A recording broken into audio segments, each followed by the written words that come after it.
My 4-year-old granddaughter, who was carrying water from the park in a bucket, exclaimed. I'll give it to Mom. She staggered under the weight, and when I tried to ask what was going on, she brushed my hand away. No. Hurry, take it to Mom. She's suffering. With lips tightly pressed, she pleaded earnestly. When I rushed to my son's house, I found my daughter-in-law dehydrated inside a home with no electricity or running water. She didn't respond to my calls. What's happening? And at the hospital, I learned the astonishing truth. I'm Nancy. I've been living with my somewhat traditional, slightly domineering husband. After turning 60, I started assisting with an after-school program for elementary school kids. I've always loved children, and my husband allowed me to pursue what I enjoyed. The person I worked with at the after-school program was my daughter-in-law, Mia. She grew up in a single-parent household and lost her father, leaving her all alone. But she was incredibly beautiful, and somehow, we clicked. When I invited her over as a much younger friend, my son Michael fell head over heels for her, and their relationship quickly led to marriage. Mia was thrilled to become part of our real family. My son and daughter-in-law bought a house about 15 minutes away from ours. Nancy, there's a lovely French restaurant that just opened in town. Would you like to go together sometime? Certainly. Let's go. Mia often invited me out for lunch on our days off, and despite the stereotype of a strained mother-in-law relationship, we could talk about anything, just like real mother and daughter. However, unfortunately, there was a sort of barrier between my biological son and me. My late mother-in-law adored Michael and rarely entrusted me with parenting duties back then. Watching her cold attitude toward me, he sensed a hint of mockery directed at me. Michael, who grew up without knowing restraint, fell in with a bad crowd during middle school. He engaged in behaviors like extortion and shoplifting, causing us considerable trouble. My husband and I were summoned to school and the police station, repeatedly apologizing for his actions. But that's all in the past. As a college student skilled in computers, he even started a successful company. Since getting married, our son has worked hard for the family. His efforts, especially since becoming a parent, have been remarkable. Having someone to protect changes a person. I sighed with relief. Our first grandchild, Sophia, was so endearing that she brought immense joy during her frequent visits. However, about 6 months ago, after my granddaughter turned 4, our interactions abruptly ceased. Mia, my daughter-in-law, stopped coming over, and I grew increasingly worried about her. You rarely visit us lately, but what's going on? I miss you. I apologize. Sophia's kindergarten has many events. I'll visit your place soon. All right, I'll be waiting, I assured her. But despite her words, Mia never came. Feeling desperate, I decided to visit my son's house. When I called Mia, she said, I have plans today. It's rude to show up unannounced. I'm sorry. I just want to see Sophia. Can you let me see her, even just once? I brought a little gift. Leave the gift at the doorstep and go home. She rejected me through the intercom, refusing to show her face. Despite our close relationship, I couldn't fathom the reason behind this sudden distance. Reluctantly, I left the gift for my granddaughter by the front door. When I asked my son, he said harshly, Mom, you've been bothering Mia. Stay away from her. Tears welled up. What had I done? My husband comforted me, placing his hand on my shoulder. Let's observe quietly for a while. But I still couldn't make sense of it all. About a month later, one day, while I was on my way to go shopping, I saw my granddaughter at the park. I decided to park my car in the park's parking lot and approach her. "Ha? What's going on?" There was Sophia, carrying water from the park's faucet in a bucket.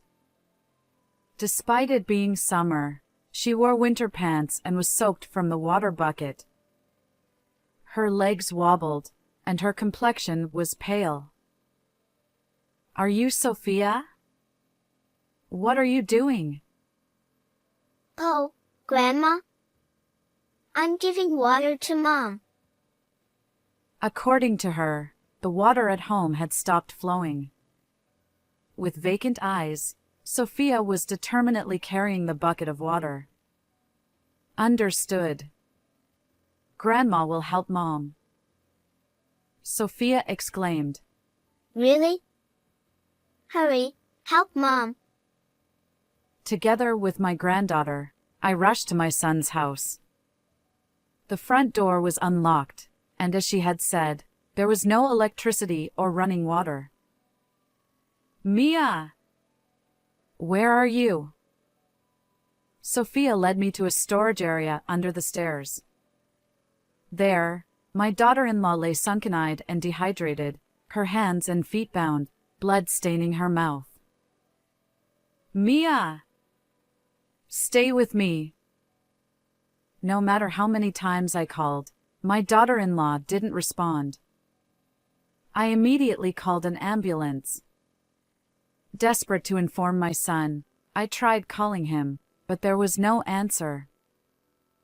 "Sophia, where's Dad?" Dad went somewhere. I should have given Mom water sooner. I'm sorry. Tears welled up in her eyes, and she couldn't share more details. When I contacted my husband, he was shocked but promised to come right away. Despite multiple calls, my son's phone remained unanswered.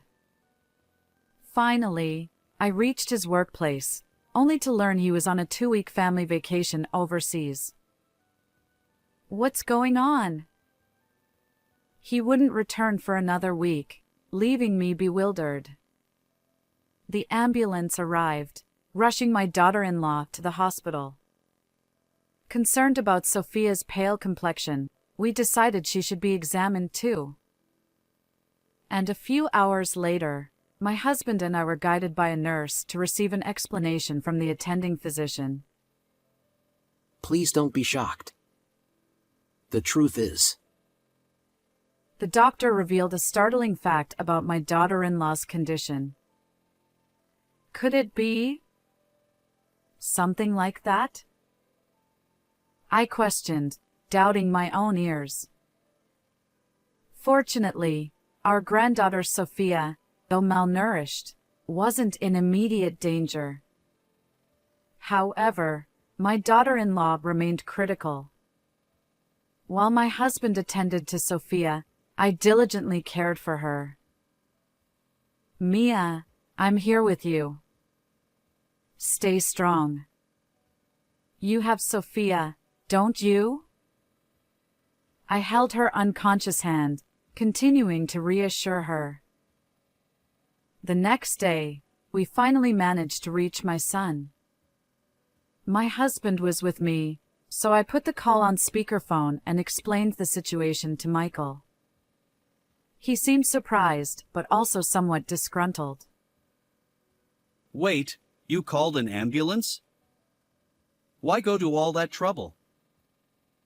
What? How can you say that? Aren't you worried about Mia's condition? I just thought it didn't need to be such a big deal. After all, both of them are alive. Michael mumbled something, and I couldn't quite catch the end. Mia is still unconscious. The doctor said if she doesn't wake up soon, they can't guarantee her survival. I informed him. I see. She's still unconscious. Why are you so fixated on that? And where are you, anyway? Despite the life-threatening situation, my son avoided discussing it, which infuriated me. When I asked your workplace, they said you were on a family vacation overseas. Who exactly is your family? His response was defensive. Huh?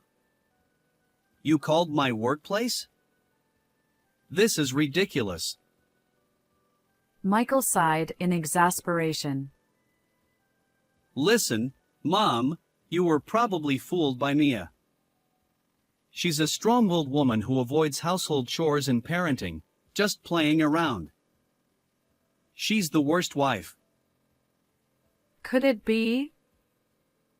Mom and Dad are being deceived. She's a terrible wife. That's why I went on a solo trip abroad. His words rushed out, and I felt a sense of unease. But Mia was tied up in the storage room. Something's not right. I insisted. That's probably because a thief broke in, and they both got caught. Since I was away, someone must have broken into the house. His excuses left me feeling unsettled. At that moment, my husband, who had been listening beside me, raised his voice sternly. Your wife's life is in danger. Stop dilly-dallying and come back immediately. Perhaps startled by his tone, my son abruptly hung up, and we couldn't reach him afterward. 5 days later, Michael finally contacted us from the airport. His return was significantly delayed, leaving me exasperated. A few hours later, he entered the hospital room. Seeing Mia lying on the bed with her eyes closed, he gasped in surprise. Is Mia okay? Unfortunately, no, I replied. Poor thing. Michael lowered his head, shoulders trembling. He seemed on the verge of tears, yet there was a hint of relief in his expression. When I showed him a photo of Mia from when I first found her, his complexion changed. The image depicted her bound and bloodied, her mouth injured from biting through Sophia's restraints. Despite her own condition, she had desperately tried to save her daughter. Both of them were tied up. But Mia managed to help Sophia. What do you mean? I recounted how Mia had used her teeth to free Sophia from the restraints, despite her own dire situation. Unbelievable. Michael muttered. His detached tone suggested he wanted to maintain the illusion that only a thief had harmed Mia and Sophia. But I couldn't hold back. Did you do this? His response was defensive. Huh? Why are you suddenly accusing me without evidence? Am I still your son? His face turned crimson, and he berated me angrily. As it turns out, according to the doctor, Mia had bruises all over her body, suggesting she might have suffered for months. Moreover, her malnourished state indicated she hadn't been eating properly. The only person who could have subjected her to such cruelty is her husband, Michael. When I confronted him, he denied any involvement. I don't know. It wasn't me. Besides, since Mia's life is at stake, we can't know the truth. I pressed on. Are you trying to evade responsibility? There's a witness. He scoffed. Huh? Did Sophia say something? Kids have wild imaginations and tell lies. I can't believe it. As I was speechless because my son pretended to know nothing, I heard a loud cry from the bed. Mia declared. I'll testify. Michael stammered. Huh? Wait, Mia? Are you alive? Mia sat up, glaring at Michael. Astonished, he stumbled back, his voice a mix of shock and confusion. Mia had actually survived, playing dead to draw out Michael's true feelings. She revealed that they had been arguing frequently, and Michael had even raised his hand against her. The reason she stopped visiting about 6 months ago was fear that I'd noticed the bruises on her face. Mia, kind-hearted, endured it all to spare me disappointment. If only she had confided sooner, things might not have escalated so tragically. Michael's inadequacy went beyond what I could have imagined. He was having an affair with a young female coworker at his company. When Mia discovered it and confronted him, Michael lost his temper. He tied up Mia to make her reflect, then went on a cheating trip. But his cruelty didn't stop there. He sabotaged their home by cutting off the power and shutting off the water supply. To make matters worse, he confiscated her phone and bound Sophia, their daughter, with ropes as well. Desperate to save her child's life, Mia bravely fought to protect Sophia. Meanwhile, Sophia, unaware of the danger, tried to help her mom by fetching water from the park. Mia declared, There's evidence beyond my testimony. My daughter-in-law and I exchanged knowing glances and nodded in agreement. I then showed Michael a damning video I had received from her, a recording of him physically assaulting Mia. Ironically, Mia had used a baby monitor camera from Sophia's infancy to capture the evidence. I'm sorry. The affair was just a fling. I'll break it off and cherish Mia from now on. Unbelievable. No way. I'm reporting this to the police. Come on. Hey, Mom, ask Mia too. It'd be a problem if your only son got arrested, right?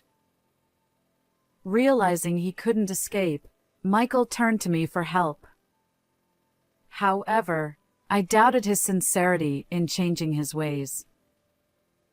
You've done irreparable harm to Mia and Sophia. Be honest with the police and face the consequences.